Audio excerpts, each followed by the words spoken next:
Well, good morning, everyone. Good morning. My name is Geo Louis, and on behalf of our Board of Trustees, welcome to the Andrew Jackson Davis Educational Building for our Sunday service. At this time, we do want to remind you that masks are still mandatory, so if you please help us out with that. However, those that are speaking, if they don't want to wear them, it's good that we don't, because if not, we sound all muffled. We also do not allow any personal recordings of this service or other services, and we thank you in advance. Also at this time, if you do have any kind of electronic devices or cell phones, please put them on mute or turn them off. And to begin our service, I'd like to ask Maricela to please come up and light the 3 candles symbolizing the unity of body, mind, and spirit.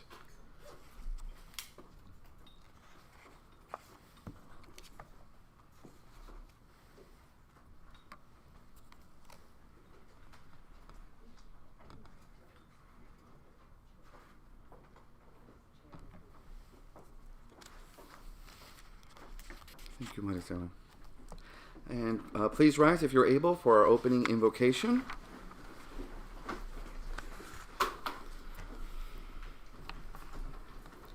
Infinite Spirit, all-pervading love, you are our beauty, the light, and the wisdom of life. We pray that all of us assembled here today may be responsive to the rays of spiritual light, that each heart may be open as a flower to the sunlight, and that in the expansion of love within, we may contact the realms of truth and power. Give to our waiting hearts the gift of understanding. Amen. Thank you. Please be seated. Located in our bulletin, you should have gotten as you entered today, we have our Declaration of Principles. Please join me in reciting them together. The back part. We believe in infinite intelligence. We believe that the phenomena of nature, both physical and spiritual, are the expression of infinite intelligence. We affirm that a correct understanding of such expression and living in accordance therewith constitute true religion. We affirm that the existence and personal identity of the individual continue after the change called death. We affirm that communication with the so-called dead is a fact scientifically proven by the phenomena of spiritualism. We believe that the highest morality is contained in the golden rule, whatsoever ye would that others should do unto you, do ye also unto them. We affirm the moral responsibility of the individual, and that he makes his own happiness or unhappiness as he obeys or disobeys nature's physical and spiritual laws. We affirm that the doorway to reformation is never closed against any human soul here or hereafter.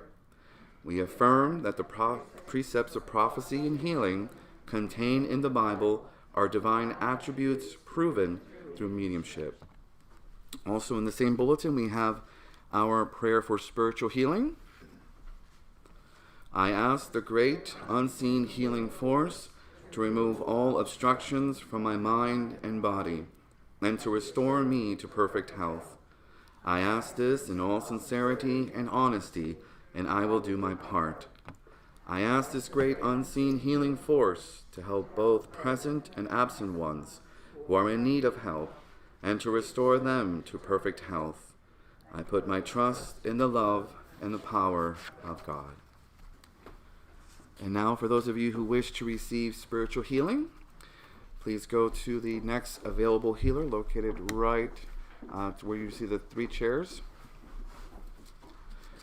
Healers are sanitizing their hands after each person in case you have any concerns. And while the healers are working, we will join together in a guided meditation.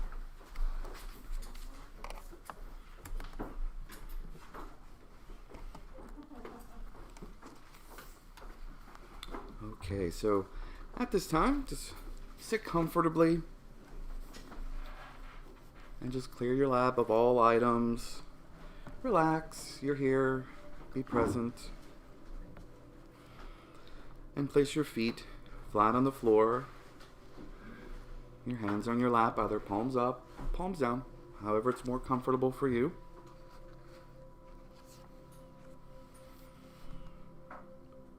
And just take a few settling breaths.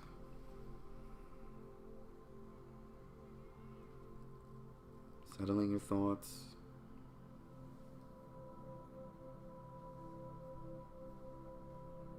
And mentally set your intention to be aware of this moment, being present here in this building, all of us together joining in meditation,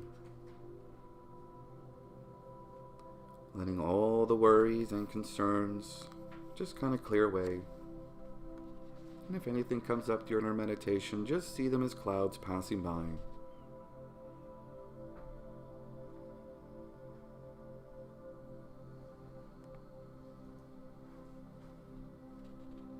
And just kind of sink deeper and deeper into just a calm state.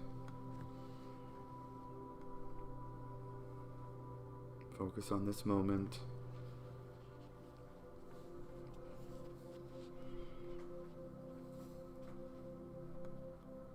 And let's start with some deep breaths. We'll take first deep breath, just expanding our chest, getting all that oxygen into our bodies. Hold it for a second. And exhale, releasing all the worries you're carrying.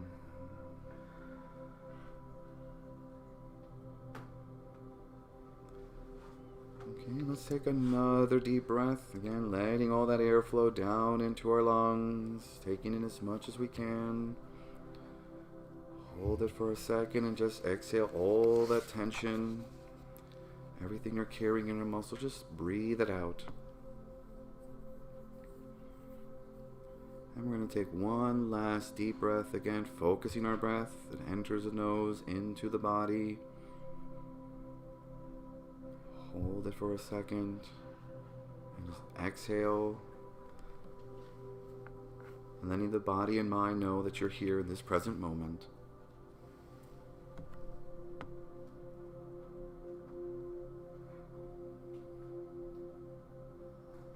And just focus on the music. Listen to the music as it enters into the ear, becoming one with the body.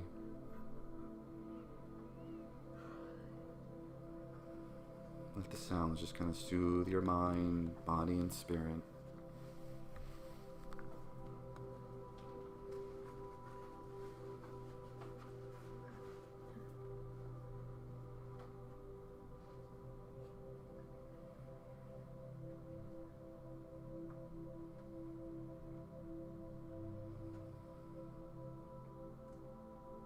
And if a thought comes in, just see it as a puffy little cloud passing by. Just let it flow.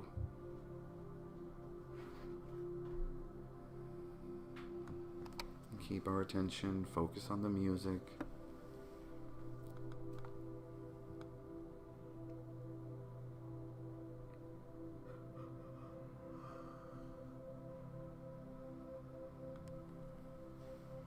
As you keep breathing, we continue to relax deeper and deeper. Every fiber of our being becomes more and more relaxed. All tensions from the body ease away.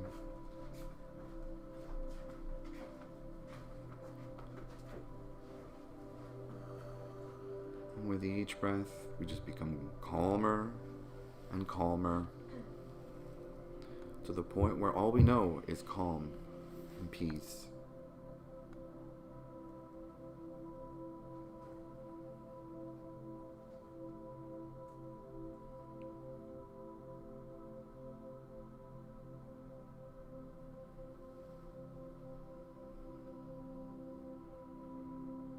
Our bodies are more and more relaxed,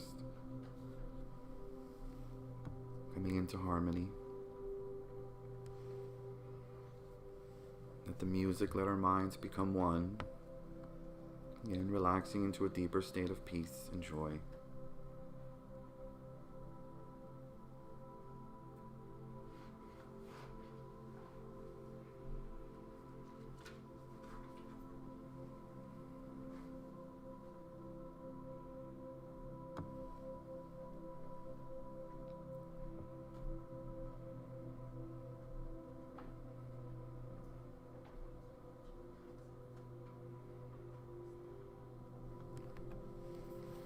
Now that we've settled our minds, let us imagine that we find ourselves in a lovely park and see this park as clearly as you can. Imagine it any way you want. Perhaps it's a park you remember from your childhood, or even a park you recently visited.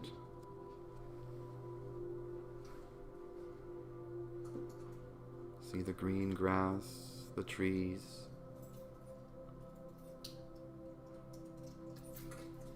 And don't strain the mind, just see it. Just think, I'm in the park.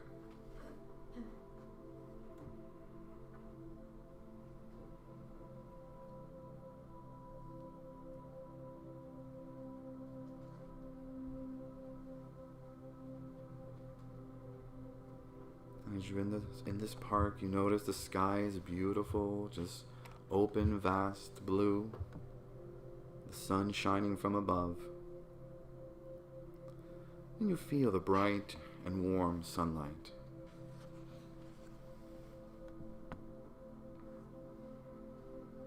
You feel the wind that breezes just gently by. And it brings us into a deeper state of peace.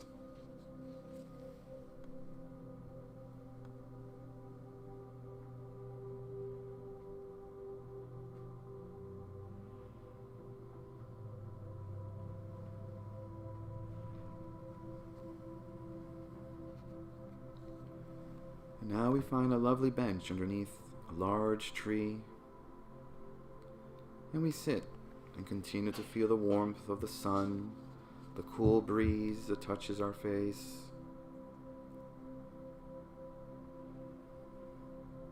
We feel the healing light of the sun on our face and body.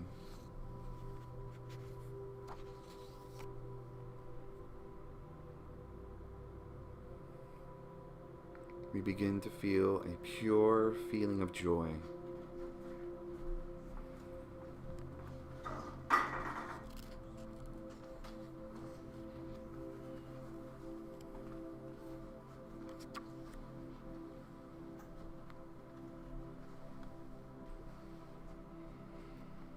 And now above the crown of our head, there's a light, an orb, just as bright as the sun.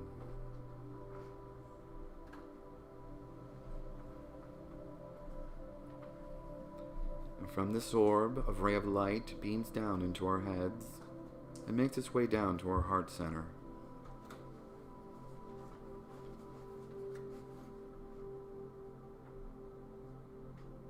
It's like liquid sunlight slowly pouring into our head and making its way down to our heart.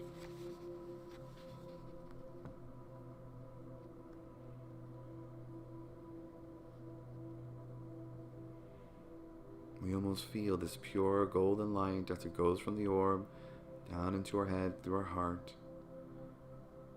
warming our heart,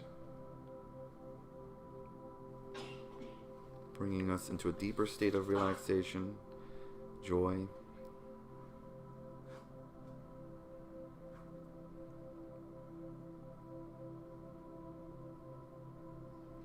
And this infinite light connects us to the divine, universal life.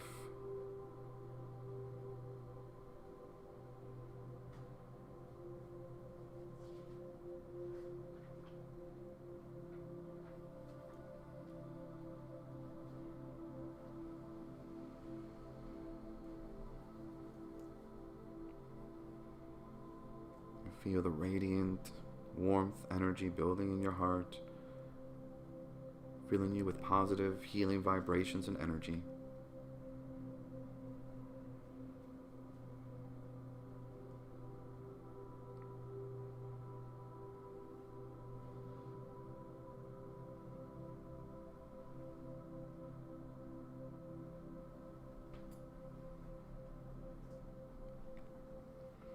And now let this energy flow out to the rest of your body, feeling the entire body,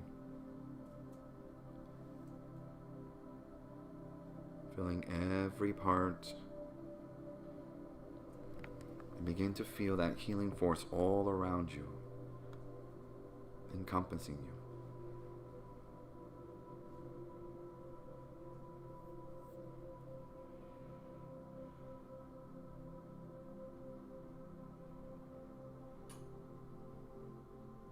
Begins to energize every cell of your body, every muscle, every fiber.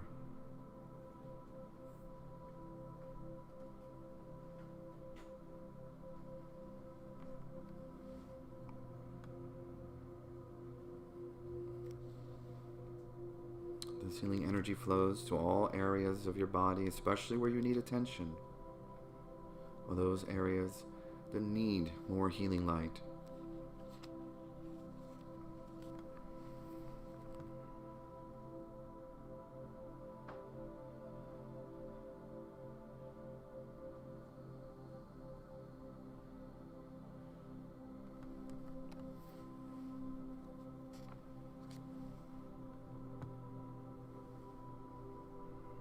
Our body now is pure, brilliant light.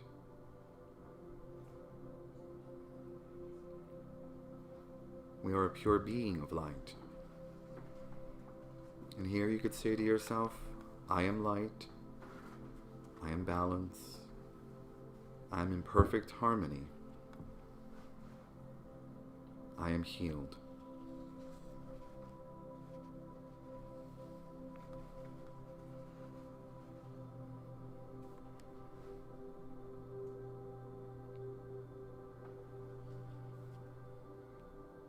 This healing warmth brings us to a deeper level of harmony, of oneness with the universe.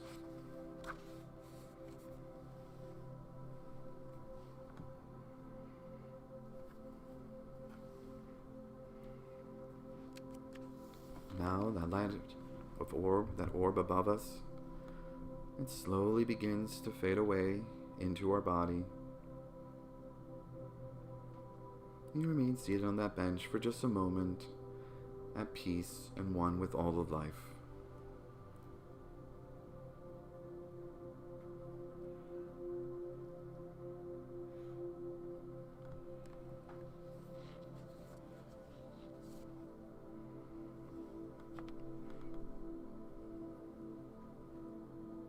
And soon we'll be returning back into the building. But before we do, we can share some of this healing love and energy and harmony with all beings, all creatures, our planet, the universe. And so we let some of this light flow from our hearts, knowing that those that need it most will receive it.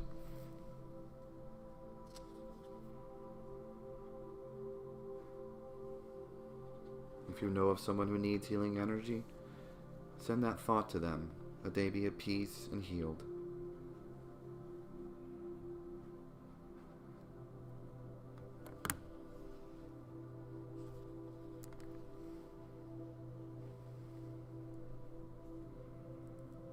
And we take one more look at that healing sun, taking in that last warmth of harmony and peace. And always remembering that this place, this healing warmth, is always there when you need it.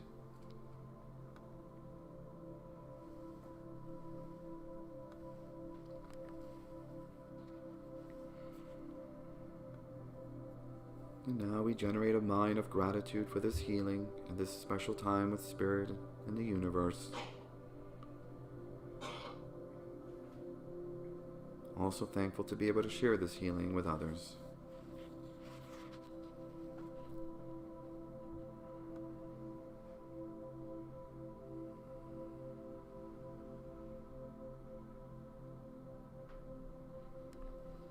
Now we'll slowly begin to come back and awaken from our meditation, letting the park, the trees, and the sun slowly dissolve back into the sphere of peace and joy, back into the vastness of infinite life.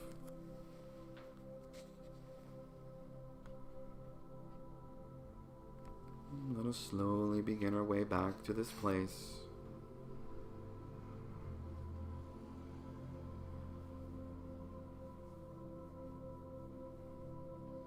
And gently bring your attention back. Taking a few deep breaths.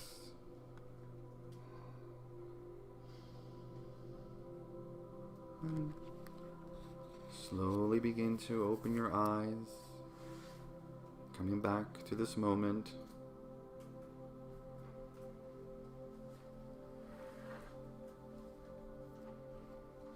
You can wiggle your feet, your hands, letting that energy settle.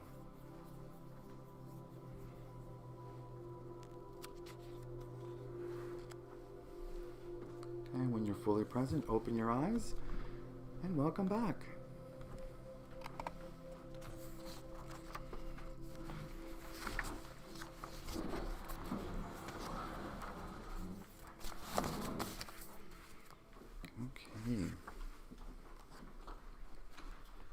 We'd like to thank our healers for sharing their gift of healing. Darlene McCormick, Reverend Maida Jones, and Deborah Jordan. Thank you so much. And if you have received a healing resulting in a correction or improvement, please complete this yellow card. You can find it right in the little back table. You can hand it back to us or just drop it in the offering bowl.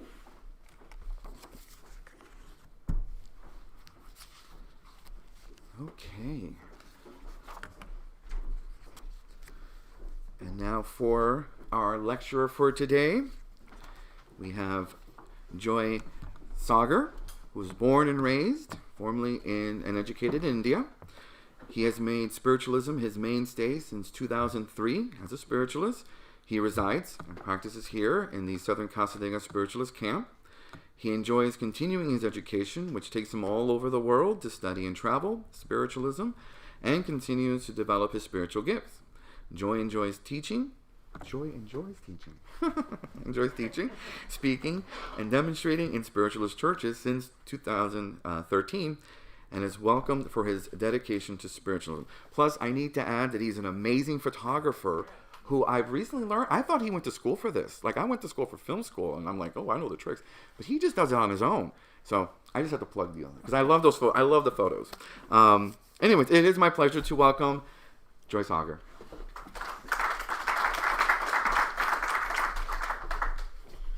Good morning, everybody. Good morning. It is absolute pleasure to be here. So, that being said, I hope you're happy to be here too. It's not about me and the lecture part, but you're just happy to be here. Joys and simple things, you know. So as I speak to you, just a simple reminder that these words are not just for you, but they are for me as well. So we walk the talk and we talk the walk. That's a constant reminder. So spiritualism did become my mainstay, and it was home from just about day one. And that's a long time ago. But I still have that beautiful place of memory. But as I grew into knowing spiritualism, it was not about mediumship or the deceased family members. It was not about all that. But it was more. It was more than that, because a deep ingrained part of this is scientific studies, and we investigate our experiences, we can investigate our healing, the ability of mediumship, meditation, etc. So there's a lot of measuring ability here. So they're not just words and that little piece of space that is feel-good space, but there's more to it. But the hook for me came really into the deep ingrained philosophy of spiritualism, which talks about the natural, physical, and spiritual laws. And somewhere there, I just got swirled into this beauty of that aspect, because it was sort of putting myself in a blender and sorting it out, like, what needs to be up, what needs to be below, what needs to be separated. So I was just like constantly being put there. So that journey is not over. It excitably is there just about every day. Just about every moment is there. So, our seventh principle, as you would recite, it talks about the personal responsibility, but we will not talk or dwell upon that. But this is a little bit more. So if you have ever been a teacher, a counselor, a coach, a spiritual coach, a life coach, a good friend, or a good listener, you would have heard of this question. I don't know what my purpose is. Can anybody relate to that? You know, can you tell me what my purpose is? You know, it is sometimes, you know, the humor in me says, oh, become a fly. That would be your purpose. But that wouldn't cut it, right? You know, you can't just interject somebody's got this serious loaded question. What is my purpose? But in our practice of mediumship or psychic intuitive work, it is, I feel, is one of the most primary mainstay question for people that brings here. So the conversation, as Spirit is guiding this conversation, is going to revolve around passion and purpose, because I am formulating my thoughts as I'm discovering my own pathways. So live and learn and share, you know, like the good old principle, do one, teach one, show one, or somewhere in that order of business is there. But the part of what fun becomes is to understand this is an ever-evolving project. This is never going to come to an end, right? So life is such, and we are such. And a long time ago, one of my beautiful teachers shared with me, if you ever felt that you've done everything you wanted to do,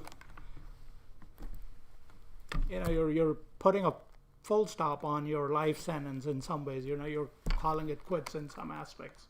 So it's always evolving. So how we investigate this, what is purpose, what is passion, and where this is, there's a lot of aspect of it to take you in the dictionary to what Merriam-Webster says or what the New Age Dictionary says. But I feel they are both apart. It's almost like having two sides of the same coin. You know, how do you look at it? But this is how I would start. As a child, I was a very playful, mischievous kid.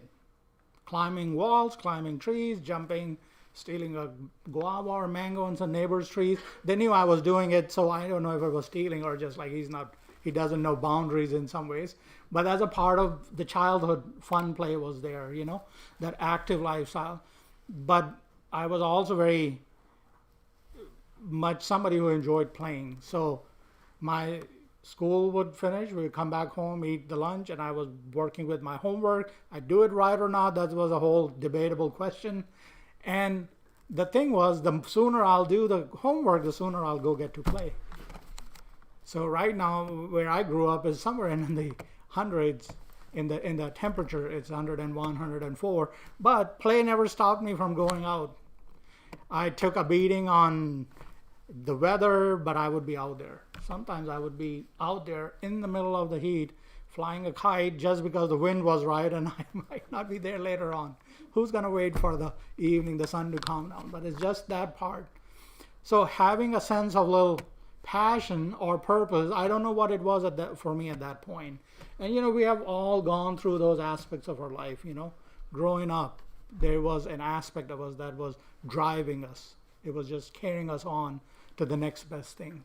And in my own imagination, if I think of a mother or a father or a person that is living life or creating life, you know, thinking in that term is what is that drives them day after day, moment after moment to create what they create, you know? That's a part of that. Now, not everybody gets to be a mother or a father or so and so forth, but what is that really gets you going? And I think that's what passion is defined as.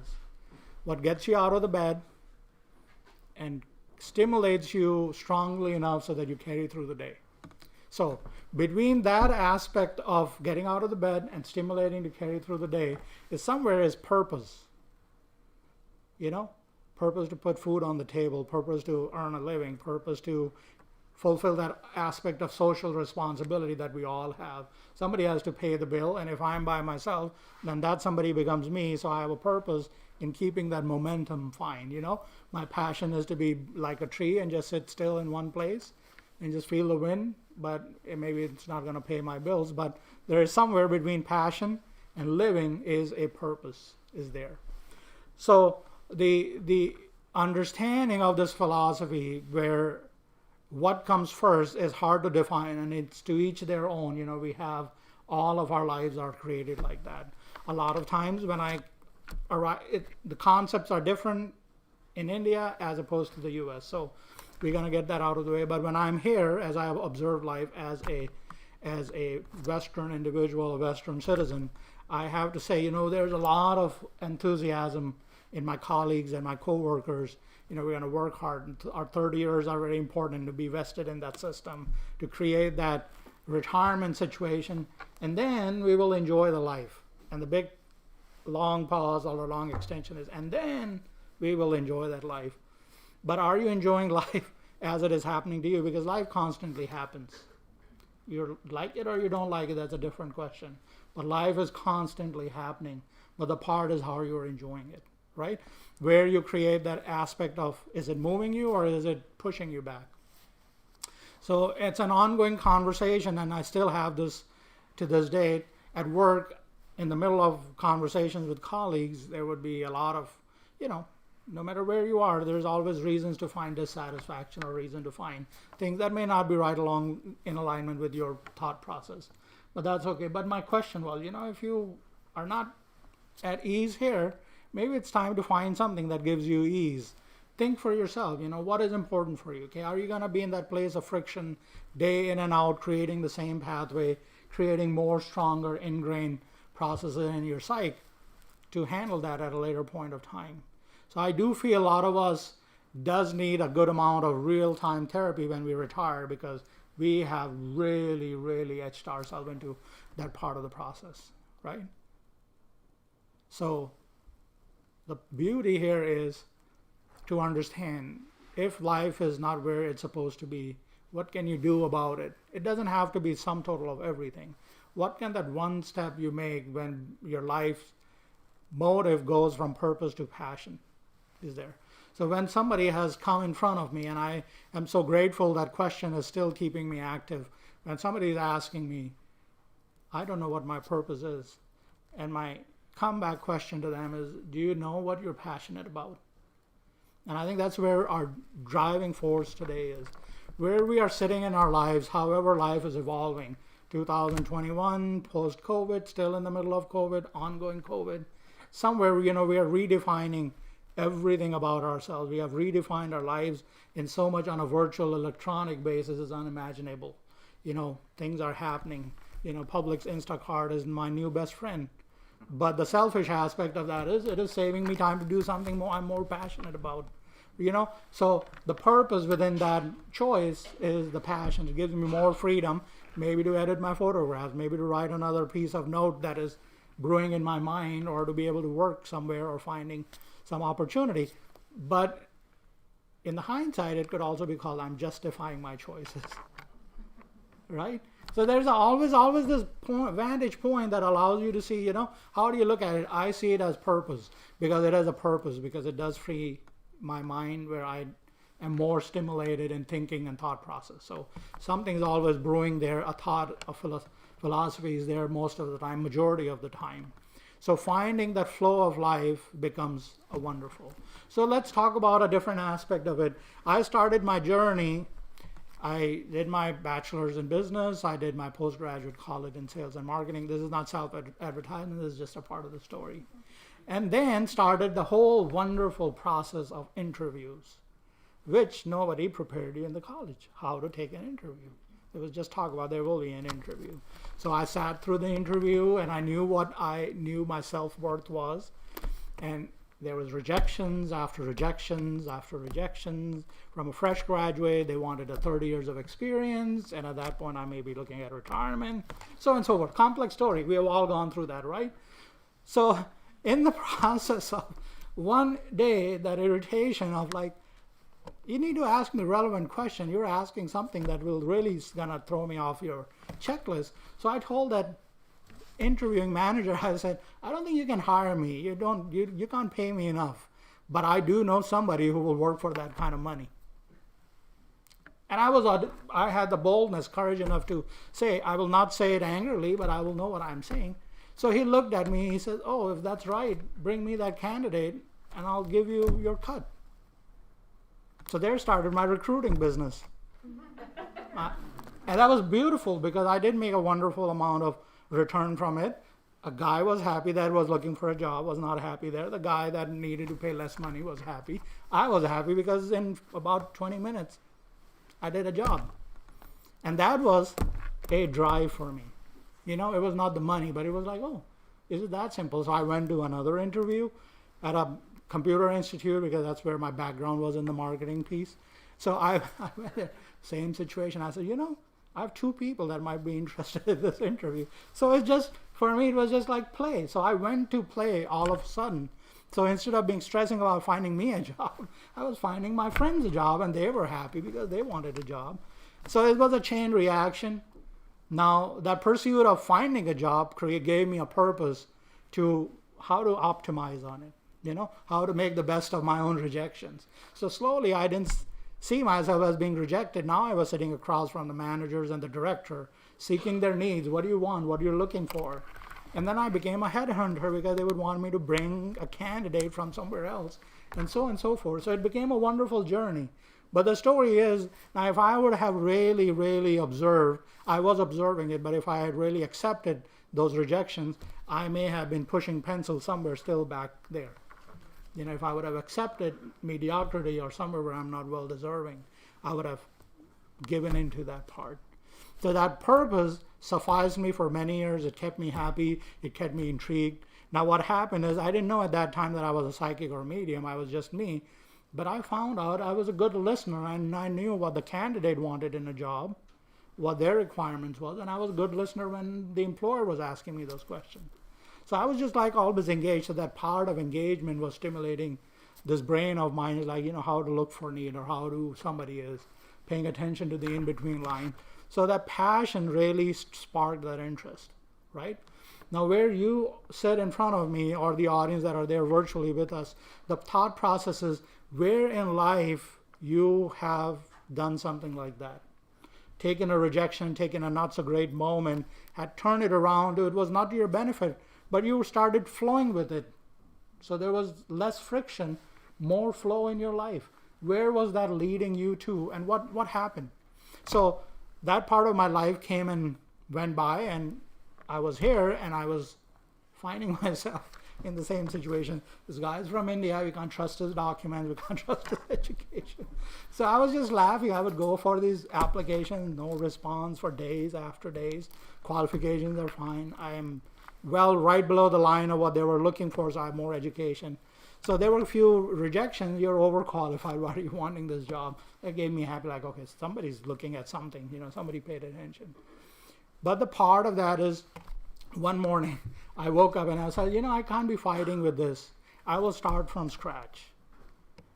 I don't care what my education is, what my experiences are, what I'm good at.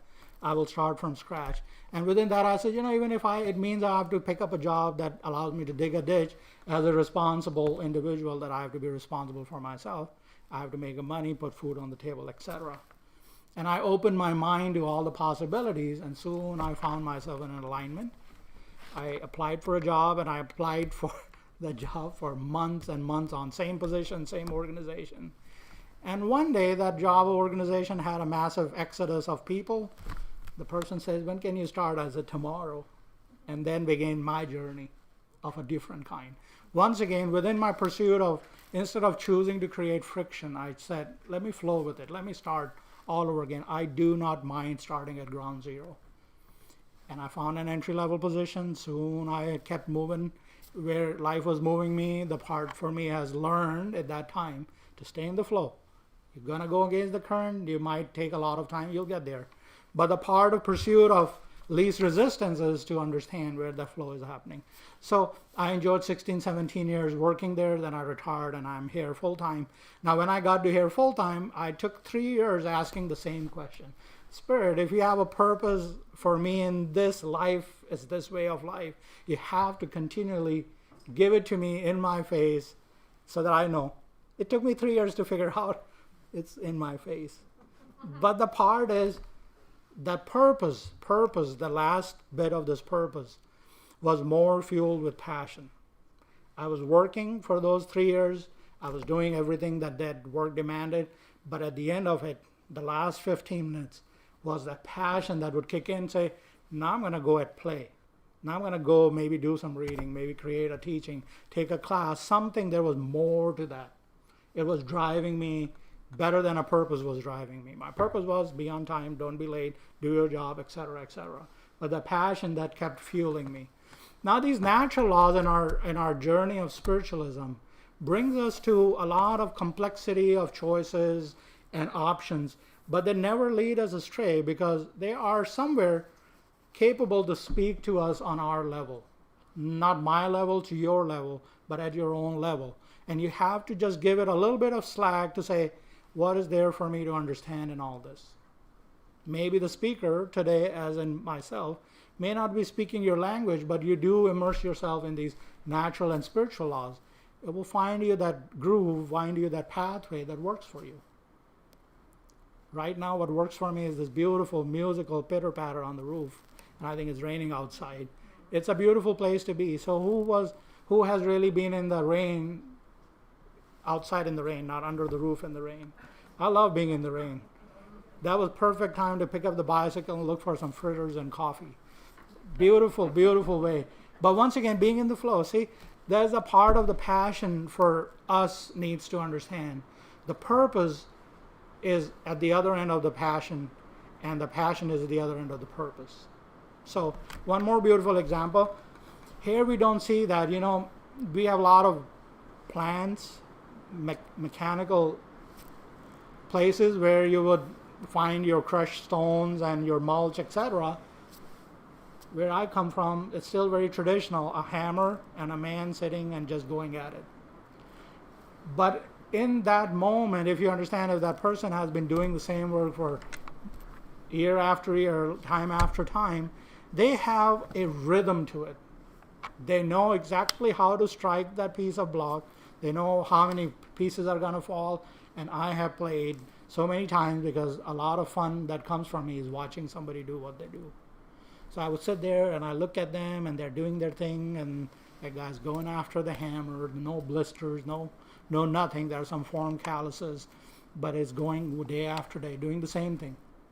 And then the transportation of bricks and blocks are also manual there. So there's a rhythm in throwing the bricks up to the next level, and the next level throws up to the next level. So there's a rhythm, there's a dance of a different kind. But the part is, they are there knowing if they do more, they will be rewarded more. And their passion is to what that more is, because that changes their quality or their subject of life that given day. Right? So they are on a very day-to-day basis. They're not thinking about 30-year term or 35-year term. They're just passionate, done a wonderful wage, made some extra. I had 3 more bricks that I could climb out of my way, made some additional cents on the dollar, and so on and so forth. So there's a passion that fuels us in our own way at just a different level. Think about a grandmother at the age of 92, what her purpose and passion could have been all those years that are passed behind us. Think from that perspective. Was she living a life of purpose? Did she do everything that needed to do? Maybe yes, maybe not, because every life story is different. Every life story is unique to that experience. But where that purpose and that passion is, I'm sure there are few stories that would say somebody else that were supposed to have a better way of life went in a different direction. What does that has to do with the grandmother story? There will always be questions that we will be asking ourselves. Could I have done it more? Could I have done it differently to have a different, better outcome for a given situation in life? But that's where this beautiful flow of life is. We will never know. We will only experience. So the journey of this purpose-driven life can be many different ways, but if you're really wanting to find your purpose, maybe the pursuit needs to shift a gear and say, let me find my passion, what I'm really passionate about. Caring for people, listening for people, being there for somebody that is in need of help. Some of us here through our organization are passionate about volunteering, giving what we can whenever we can. Sometimes there's more, sometimes there's less. But that's a big part of this journey of spiritualism. Started with a strong passion for volunteering, their time and understanding and development and so forth. So if you're a teacher and educator, you can imagine, and I'm speaking very relevantly, I have observed so many teachers here that really put money out of their own pocket to give an experience to the handful of children they're responsible for. What a great heart it takes, taking out from their own needs to fulfill something that has to do with a process of work, But there's a part of understanding. Teachers, for me, are the most passionate people. The right teacher in the right setting has the ability to change your life. My heart definitely goes out to teachers that are there for the right reasons. Absolutely, absolutely. And then again, the newest thought, and I will bring this to a conclusion in a way, is to understand where we are today. And I spoke about this a few days ago. Where we are today in today's lifetime, we are not understanding or recognizing how much volunteering we are doing to ministering to each other. Do you realize that how much ministering you're doing to your family members, your neighbors, and each other just because the times that we're living in? And there is somewhere an opportunity to identify your passion. If you're really not sure where your passion is, seeing what your passion is. Maybe your passion is to not work by yourself, but finding a voluntary organization that lets you be a part of that purpose that they are creating for others. But these are the times where it's time to say, it's going to hit me hard. It's hitting me hard. I have to take this life in stride. But it is a place of chaos, and chaos always leads us to hope, and then hope leads us to a sense of fulfillment. And the part of understanding is, where does all this lead up to? And I think that would be your question is, if you're worried about your purpose, maybe change that question. How can I find my passion so that it leads me to my purpose? And that would be where the sum total of all. The one thing I would like to share, I do use this book as my personal Bible. It's called The River of Life.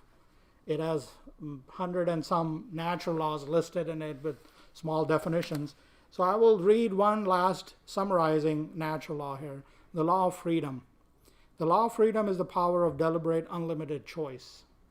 This is very important and a very powerful law. It makes you aware of the power that is within you.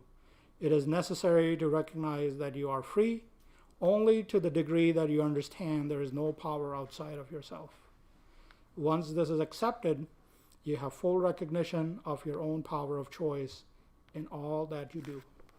And maybe to remember, maybe where we are today in life, maybe it is not the life where our passion aligns us, but maybe it is a purposeful juncture in our life enough to say, keep going. Passion is right around the corner. So continue with love in your heart, keep serving, and keep ministering to those who you can. Thank you.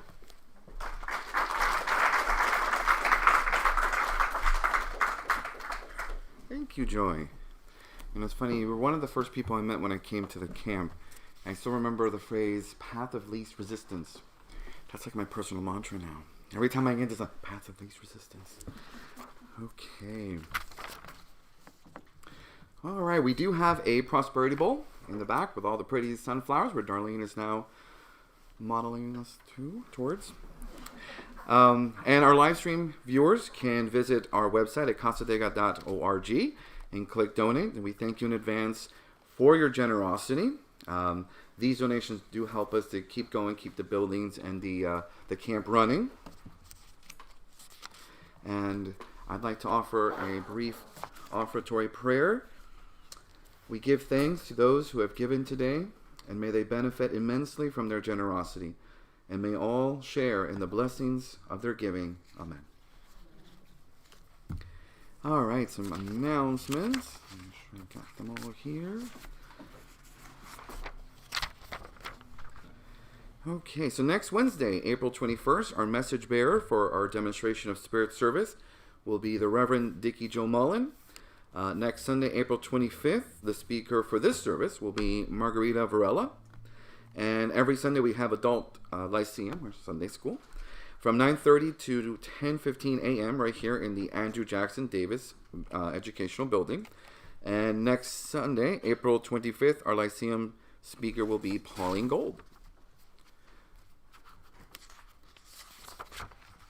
To participate in absentee healing, please print the first name and first initial of the last name of a loved one or even a pet in our healing book, which is in the back table as well. Every Thursday, a healing meditation circle is held from 11 a.m. to noon here in the Andrew Jackson Davis Educational Building, and healing is sent to those on the absentee healing list. All are welcome. And this service, as well as the healing meditation service, are offered and live streamed through Facebook and our YouTube channel.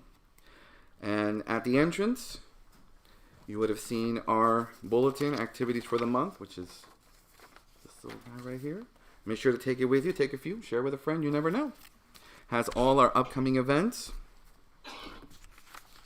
And for today, we have Reverend Don Zengi presenting Learn How to Do a Psychic Reading. And that's going to be right here in the Andrew Jackson building from 2 to 4 p.m. It's $25. And it's follow simple guidelines to learn how to tap into the aura where all guidance and information is stored. And we'll also have next Saturday, Reverend Diane Davis, her continuing natural law series, which is a great, we were just talking about natural law. It's a great way to learn more about this aspect of spiritualism. And that's Saturday 24th from 1:30 p.m. to 4 p.m. And that is $25. And it's also available on Zoom if you're interested.